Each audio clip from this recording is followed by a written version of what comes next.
আমি কে? আমি একজন গর্বিত সৈনিক। আমি অজেয়কে জয় করব।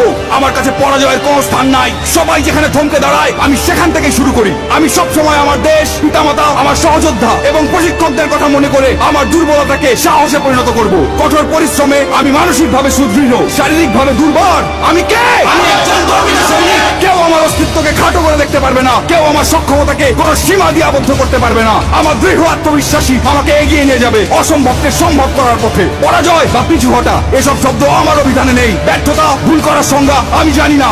আমার হৃদয়ে দুর্বলতার কোনো স্থান নেই। আমি কে? আমি একজন গর্বিত সৈনিক। আমার সাথে আমার সহযোদ্ধারা আছে। ঘাম, রক্ত আর অশ্রু বিসর্জন দিয়ে জীবন বাজি রেখে তারা আমার পাশে থাকবে। আমি কখনোই তাদের শত্রুর সামনে মাথা নিচু হতে দেব না। আমি হাসি মুখে যুদ্ধক্ষেত্রে ঝাঁপিয়ে পড়বো। যুদ্ধক্ষেত্রে আমার উপস্থিতি হবে আক্রমণাত্মক এবং হিংস্র। শত্রু আমাকে দমিয়ে রাখতে পারবে না। আমি কে? আমি একজন গর্বিত সৈনিক। আমি